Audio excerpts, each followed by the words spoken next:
Hola, mi nombre es Giovanni Jaramillo Rojas, soy instructor de la Escuela de Formación en Literatura del municipio de Mosquera y en este momento estoy trabajando con la franja juvenil y adolescente. Un saludo. Hola, mi nombre es Víctor Manuel Mejía, soy instructor de la Escuela de Literatura de Mosquera. Tengo a cargo los grupos de apreciación literaria y de creación literaria con población de personas adultas. Y ahora con el confinamiento obligatorio estamos trabajando otros mecanismos para que los talleres tengan sentido y lleguen a toda la población de Mosquera. Bienvenidos y muchas gracias. Hola a todos nuestros oyentes de Asoam Estéreo. Mi nombre es Daniela García de la Torre, docente de la Escuela de Literatura de Mosquera. En estos momentos trabajo con la población infantil. Saludos. Hola amigos de Asoame Stereo, un cordial saludo, una cordial bienvenida a esta serie de los grandes autores de la literatura latinoamericana, especialmente el boom latinoamericano. Quien les habla, Oscar Belón, coordinador de la Escuela de Literatura, y hemos decidido hacer unas semblanzas acerca de esos autores de los que siempre hemos oído los mismos datos, las mismas anécdotas y basados en la serie Vida y obras de escritores y poetas, Los colores de la humanidad, de editorial Forja. Vamos a abarcar datos curiosos, anécdotas, información que de pronto no era tan conocida acerca de los autores que en este caso dentro de la literatura latinoamericana y el boom latinoamericano de la literatura no se pueden dejar pasar y seguramente nutrirán nuestro conocimiento de esas anécdotas curiosas. Vamos a empezar con nuestro compatriota, con nuestro premio Nobel, nuestro baluarte dentro de la literatura, un personaje que a nivel internacional es nuestra mejor carta de presentación a lo largo y ancho de el siglo XX y nuestra época. Les hablo del señor Gabriel García Márquez, quien nace en Aracataca el 6 de marzo de 1927 y fallece el 17 de abril de 2014 en Ciudad de México. Y como les decía, tomando como referente el texto Vida y obras de escritores y poetas, Los colores de la humanidad, de editorial Forja, nos planteamos varias preguntas y aspectos, como el primero del túnel del tiempo, que dicen que fueron 20.000, otros reducen la cifra a 300, pero la verdad es que pese a la indesmayable vocación para el olvido que tiene este país febril y solitario llamado Colombia, el genocidio produjo una serie de consecuencias mayúsculas, entre las cuales está una de las mejores novelas jamás escritas en español. Bueno, ahí ya sabemos que nos está enfocando hacia 100 años de soledad. La matanza de las bananeras es a este episodio de 1928 al que nos referimos. Fue el trágico desenlace de una huelga pacífica de miles de trabajadores al servicio de la transnacional norteamericana United Fruit Company. En realidad, fue la culminación de una amplia oleada de agitación obrera que conmovió al país. Sea lo que fuere, los patrones gringos se negaron a ceder ante las más elementales reivindicaciones de los asalariados y las tropas gubernamentales los apoyaron, ahogando en sangre ese brote de inconformidad basado en el luctuoso acontecimiento. El debutante caudillo liberal Jorge Eliezer Gaitán hizo una vibrante denuncia. Los estudiantes fueron a paro y repentinamente toda la opinión pública se enfrentó al gobierno. Como por embrujo, el vetusto caserón que era la hegemonía conservadora se derrumbó.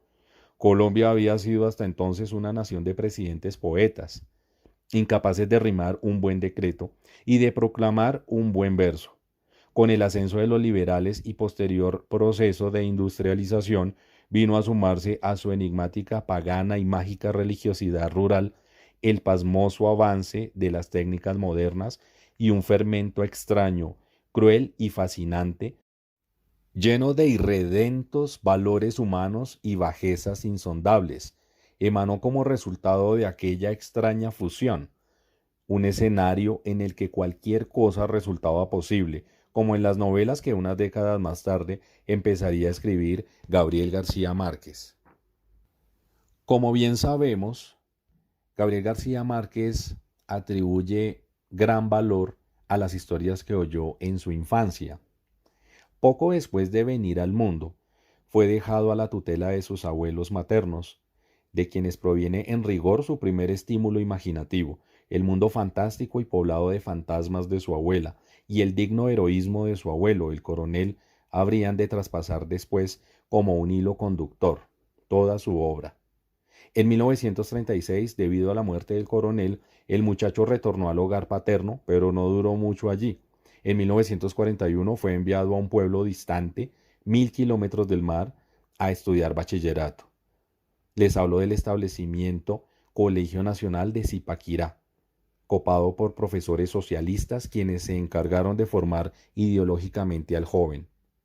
La violencia subsiguiente al asesinato de Gaitán obligó a García Márquez a salir de Bogotá, instalándose en Barranquilla, donde vivió una de sus experiencias más trascendentales, pues aparte de iniciarse como periodista, entró en contacto con un círculo de bohemios, lectores y artistas, el llamado Grupo de Barranquilla, que le enseñó a vivir y a leer a los novelistas norteamericanos. Después de algunos años de creación bohemia, durante los cuales escribió su primera novela, La hojarasca, se vinculó con el diario El Espectador.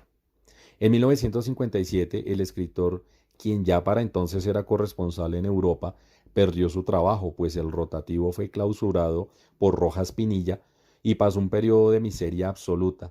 Pero en 1958 ya estaba en Caracas, escribiendo en la revista Momento. Un año después se casaba con Mercedes Barcha. En el periodo siguiente se apuntó sucesivos éxitos, publicó El coronel no tiene quien le escriba y ganó un Premio Nacional de Literatura con otra novela, La mala hora. Pero aún tendrían que transcurrir 5 años antes de que se le reconociera abiertamente como un escritor de talla universal, cosa que ocurrió al editarse en Argentina en 1967 su magistral 100 años de soledad, después de publicar El otoño del patriarca, novela que pasó relativamente desapercibida. En 1982 obtiene 2 triunfos descomunales: la aparición de Crónica de una muerte anunciada, con un tiraje inicial superior al 1.000.000 de ejemplares, y la obtención del Premio Nobel de Literatura de ese mismo año. En este punto, amables oyentes, es donde nos planteamos qué papel cumplió la infancia en su vida. Bueno, como para ninguno de los escritores de los que se tiene conocimiento, la infancia es una etapa tan decisiva como para García Márquez, tanto en el aspecto literario como en el humano. Vale la pena hacer la aseveración de la casa de sus abuelos, de gran importancia, según la visión que nos transmite el escritor. Eso es un recinto de fantasmas, los creados por su abuela, quien no colocaba barreras entre lo real y lo fantástico, entreverando uno y otro ámbito con la mayor inocencia, y los del coronel Nicolás Ricardo Márquez Mejía, sumido permanentemente en las glorias del pasado y evocando combates épicos y catástrofes políticas. Para completar, la servidumbre de ascendencia guajira llevaba en su sangre mitos, leyendas y temores ancestrales que el espantado pero a la vez maravillado niño llegó a asimilar, por lo que no resulta demasiado difícil comprender que es de estas primeras experiencias vitales de donde provienen las mejores páginas del novelista colombiano. Y bueno, aparte de sus abuelos, ¿quién más lo influyó? Doña Luisa Santiaga, su madre, asegura: es la relación más seria de mi vida. También lo dijo el escritor. Y es que doña Luisa, pese a no estar directamente representada en ninguna de las obras del genial novelista, a excepción de una episódica aparición en Crónica de una muerte anunciada, es para él el prototipo de lo que es comúnmente o lo que se llama como el eterno femenino. Esa férrea lógica, esa minuciosa domesticidad, esa indomable ternura que las hace vivir en función de los demás, pero que por lo mismo las hace implacablemente realistas y escépticas. De García Márquez también se oyó que no se entendía con su padre. La relación de García Márquez con su padre atravesó momentos bastante difíciles y las circunstancias en que ésta se desenvolvió nos lo pueden explicar. En rigor, Gabo quedó sometido a la autoridad paterna a los 7 años, pero ya por entonces se había acostumbrado a la blandura de los abuelos y en particular a la figura solemne pero permisiva del coronel. Como lógica reacción, el niño se rebeló contra un padre lleno de vida y extremadamente simpático, pero a menudo irascible y autoritario. En la adolescencia, este inicial desencuentro se transformó en abierto conflicto porque los deseos de García Márquez por convertirse en escritor y su evidente voluntad de pasar por encima de cualquier convencionalismo hicieron que finalmente su padre aceptara a regañadientes las andanzas de Gabriel con un resignado "es un caso perdido". Y bueno, ahora nos preguntamos qué era el Grupo de Barranquilla. Pues no era suficiente para Gabriel deshacerse de la tutela paterna. Además tenía que hacerse como escritor y como persona. Este papel de formación más o menos consciente lo cumplió el Grupo de Barranquilla. De allí tomó la chabacanería como antídoto de la petulancia, una alegre y despreocupada bohemia, el interés hacia la vida cotidiana de los estratos más bajos de la sociedad y la actitud de asumir la literatura como un oficio serio, pero que no tiene nada de misterioso. El Grupo de Barranquilla estaba compuesto por escritores en ciernes, entre los cuales había realmente algunos muy buenos, como Álvaro Cepeda Zamudio, orientados en sus lecturas por el catalán Ramón Viñes, hombre erudito, afable y brillante. Se trataba pues de una suerte de tertulia que no sólo enriquecía los conocimientos literarios, sino que estimulaba de una manera que probó ser decisiva la creación de cada cual. En el olor de la guayaba, libro escrito a 4 manos, entre Plinio Apuleyo Mendoza y Gabriel García Márquez, nos suministra claves para entender cómo y por qué Barranquilla prohijó tan logradamente el talento del joven Gabo. Es una ciudad de aluvión, franca y acogedora que ha recibido gente de todos los lugares, franceses evadidos de Cayena, pilotos alemanes derrotados en la Primera Guerra Mundial, judíos escapados de las consecuencias nazis, emigrantes de Italia meridional, sirios, libaneses y jordanos, llegados nadie sabe cómo, 1 o 2 generaciones atrás, fueron fundadores de familias hoy respetables en la ciudad. Allí más que en cualquier otra parte, escritores y pintores son los anticuerpos del organismo social. En el mismo libro, el novelista recuerda cómo era esa confraternidad que resultó tan propicia a su vocación. Nos emborrachábamos hasta el amanecer hablando de literatura. Cada noche aparecían en la conversación por lo menos 10 libros que yo no había leído, y al día siguiente ellos me los prestaban. En 1954, a los 26 años, García Márquez ya era un extraordinario observador de la realidad colombiana. Y si hubiesen dudas, bastaría con revisar sus reportajes de esos años, como esta magistral descripción etnoperiodística del pueblo y de la región de la Sierpe en la costa atlántica. Y finalmente, luego de 2 días de viaje con el agua y el cieno a la cintura, se encontrará en los tremendales de la Sierpe. Lo difícil es el regreso, pues no se tendría nada de extraño que a la vuelta de una ceiba lo bajaran de la bestia a machetazos y allí mismo lo enterraran sentado o que reventara de peritonitis con el vientre lleno de ranas. Hace muchos años vivió en la región una española bondadosa y menudita, la marquesita, cuyo ganado era tanto que duraba pasando más de 9 días. La marquesita podía estar en diferentes lugares a la vez, caminar sobre las aguas y llamar desde su casa a una persona en cualquier lugar de la sierpe en que se encontrara.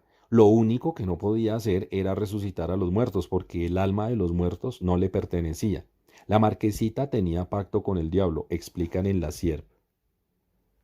Y hablando de periodismo, ¿cómo fue el desempeño de Gabo como periodista? Aunque deslumbrado por la experiencia del Grupo de Barranquilla, Gabo no pudo dedicarse a novelar, y de haberlo hecho en fecha prematura, se hubiera muerto de física hambre. Su suerte fue más bien haberse podido desempeñar como periodista de los diarios costeños El Universal y El Heraldo, ambos de Barranquilla, y más tarde desde 1954 de El Espectador de Bogotá. El Espectador lo nombró corresponsal en Europa. Posteriormente, su desempeño en la revista Momento de Caracas y su actividad como corresponsal de la agencia cubana de noticias Prensa Latina constituyen los siguientes hitos de su quehacer en este campo: el afán de exactitud, el don de amenidad, una visión minuciosa, cotidiana y llena de humor de lo real, son a la vez que elementos capitales en la obra de García Márquez, afortunada herencia de su trasegar periodístico. Ahora nos preguntamos, ¿fue por esa época que salió del anonimato? Bueno, probablemente no. En realidad es difícil estipular exactamente en qué momento García Márquez se volvió famoso. Recordemos que sus primeros trabajos periodísticos le dieron cierto renombre, pero aún García Márquez buscaba un público exactamente al contrario de lo que ocurre hoy en día. Sus primeras novelas fueron un fracaso editorial. La hojarasca tuvo que ser publicada con recursos propios, y por El Coronel no tiene quien le escriba recibió en calidad de derechos de autor la conmovedora suma de 500 pesos. En 1962 ganó 25.000 pesos y muchos elogios con La mala hora, pero no era aún la fama. Solo hasta 1967, con 100 años de soledad, García Márquez emergió después de durísimas batallas con la vida, golpeado pero espiritualmente ileso del vientre gris y devorador del anonimato. Entonces, ¿cómo se gestó 100 años de soledad? Definida por su autor como una historia lineal donde, con toda inocencia, lo extraordinario entra en lo cotidiano, esta obra es, en opinión de muchos críticos y escritores, la mejor de García Márquez y quizás una de las novelas escritas en español más valiosas y perdurables de todos los tiempos. Fue a los 18 años que García Márquez intentó comenzarla con el título de La Casa, pero fracasó. Solo mucho después, en México, poseído por una repentina inspiración, supo cómo debía escribirla, exactamente igual a como hablaba su abuela. Duró 18 meses encerrado trabajando de 9 de la mañana a 3 de la tarde y sin preocuparse en lo más mínimo de cuestiones tan cotidianas como la subsistencia. Fue su mujer, Mercedes Barcha, quien se encargó de todo. Cuando al fin terminó, la pareja estaba en las últimas. No hubo dinero ni para mandar el texto completo a la editorial suramericana. Así que primero se envió la mitad del texto y su esposa Mercedes tuvo que ir a empeñar la licuadora para poder enviar los otros 50 años de soledad a su destino. Dentro de las obras de García Márquez, una de las que menos éxito tuvo fue El otoño del patriarca. ¿Por qué? Aunque García Márquez incluso siente un poco de inquina hacia 100 años y defiende casi con furia El otoño del patriarca, lo cierto es que la mayoría de los lectores se han deleitado con la primera y en cambio una gran cantidad se han aburrido simplemente con la segunda. Esto no es fortuito. La aplastante mayoría de la obra del colombiano combina una profundidad extraordinaria con un desarrollo ágil y ameno, al contrario de autores muy severos pero farragosos. García Márquez rara vez especula con la técnica literaria. El otoño es precisamente la excepción de la regla, como muy bien lo dice su autor. No es tanto una novela como un poema. Allí, más que un nudo de acontecimientos, encontramos un pretexto para realizar juegos pirotécnicos verbales. Es lógico que un libro así sea de muy difícil lectura y relativamente inaccesible. Ahora nos preguntamos también, ¿cuál es el contenido de sus obras? Si bien para la mayoría de los escritores serios es una osadía tratar de responder esta pregunta acerca del contenido de una obra, en un par de párrafos, aunque fuera, el asunto se simplifica cuando de Gabriel García Márquez se trata. Él mismo ha respondido incansablemente la pregunta. García Márquez es el trovador de la soledad. Toda su obra gira alrededor de este núcleo central: la soledad del poder, la soledad de la adultez, la del crimen vengador, incluso la terrible soledad del amor y también la humillante soledad del héroe olvidado. Todas las facetas, versiones y maneras de padecer la soledad han sido narradas por este escritor. Por ejemplo, la siguiente descripción corresponde a los estragos de una tenaz lluvia que duró 59 meses y nos introduce en el mundo mágico que tan inolvidablemente retrata en sus 100 años de soledad. Lo malo era que la lluvia lo trastornaba todo, y las máquinas más áridas echaban flores entre los engranajes si no se les aceitaba cada 3 días, y se oxidaban los hilos de los brocados y le nacían algas de azafrán a la ropa mojada. La atmósfera era tan húmeda que los peces hubieran podido entrar por las puertas y salir por las ventanas, navegando en el aire de los aposentos. Fue necesario excavar canales para desaguar la casa y desembarazarla de sapos y caracoles.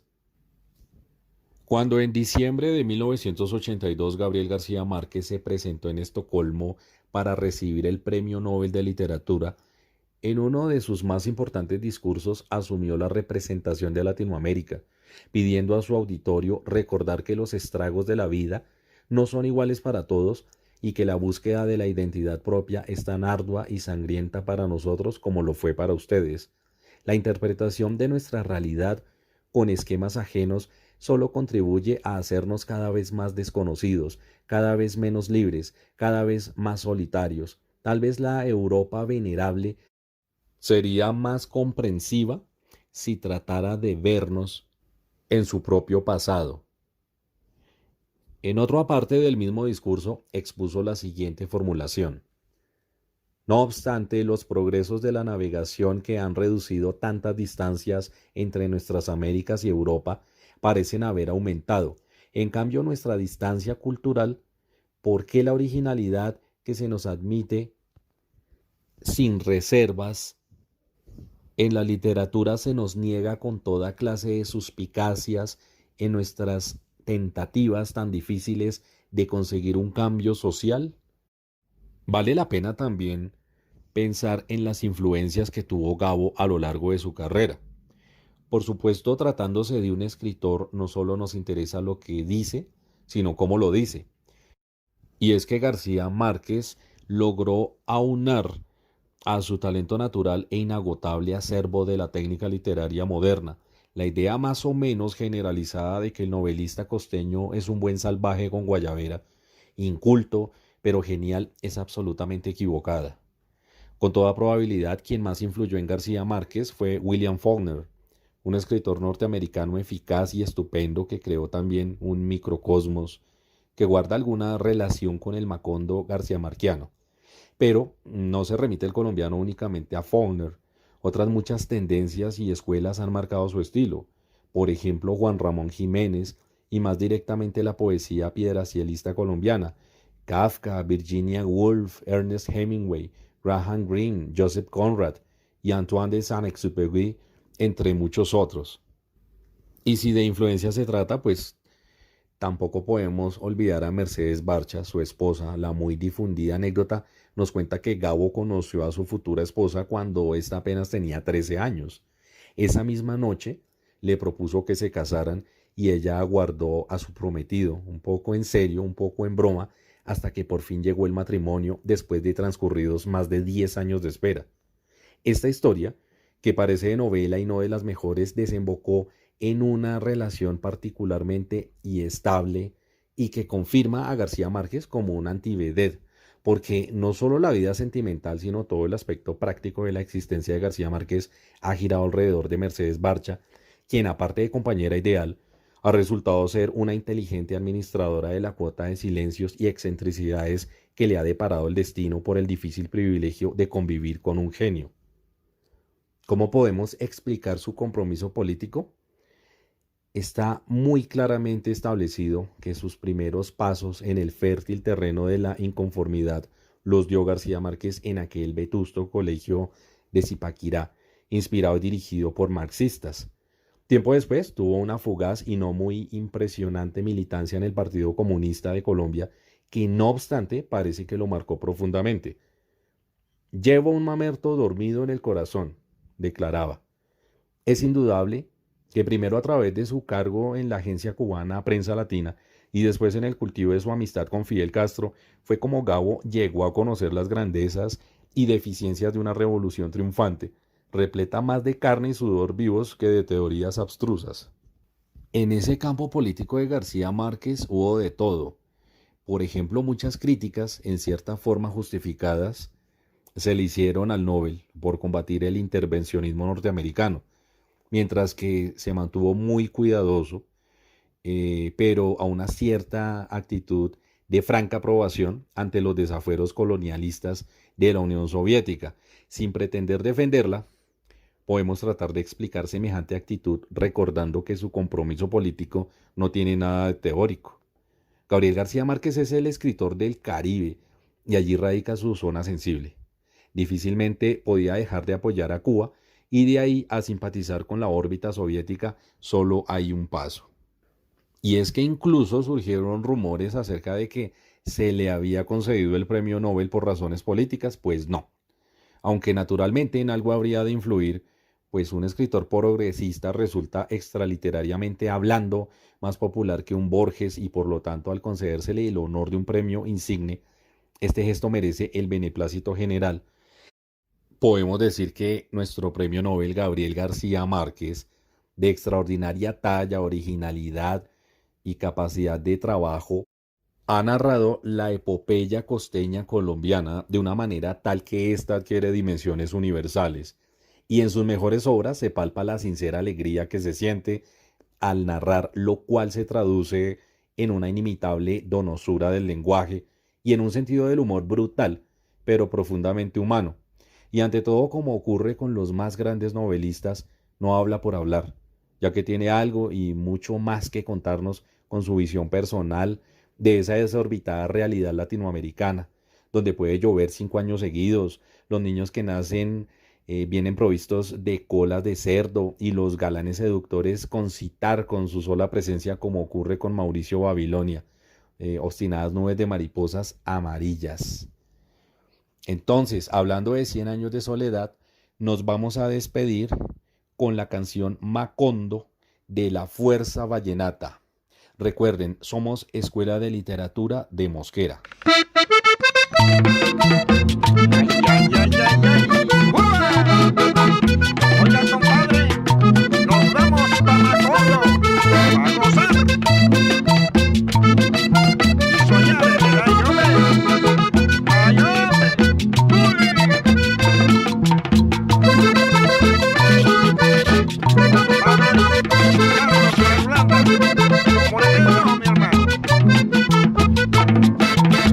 Los 100 años de Macondo sueñan en el aire. Y los años de Gabriel trompetas lo anuncian. Encadenado a Macondo sueña don José Arcadio.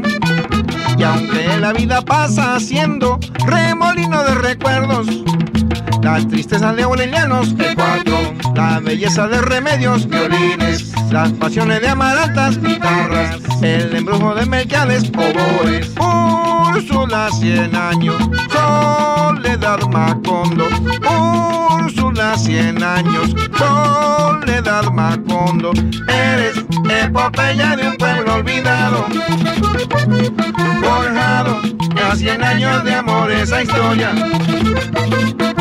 Eres epopeya de un pueblo olvidado, forjado en 100 años de amor esa historia. Y me imagino y vuelvo a vivir en mi memoria quemada al sol. Mariposas amarillas, Mauricio Babilonia. Mariposas amarillas que vuelan liberadas. Mariposas amarillas, Mauricio Babilonia. Mariposas amarillas que vuelan liberadas.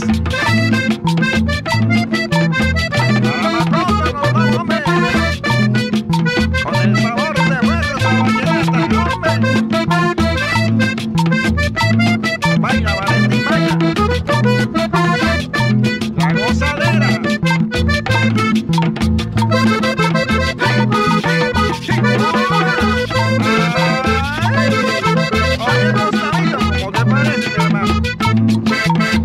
Los 100 años de Macondo sueñan en el aire.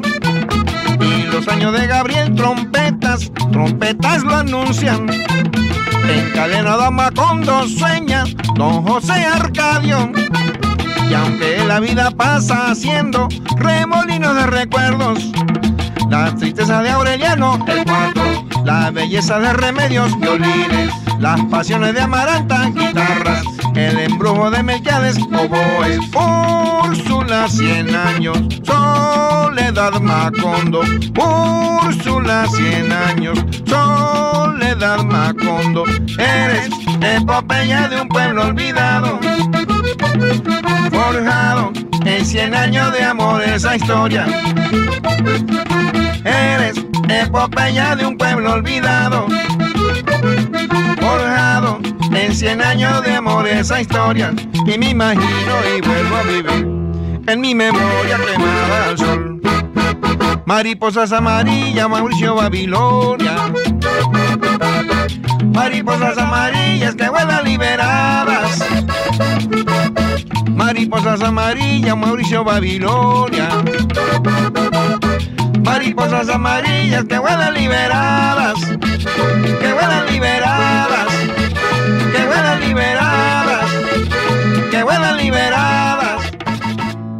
Agradecemos a las personas que nos escucharon, también a las personas que hacen parte del equipo de profesionales de la emisora Asoam Estéreo. Hoy nos acompañó la Escuela de Literatura con su programa de radio Letras Resonantes. Nos pueden encontrar en nuestro canal de YouTube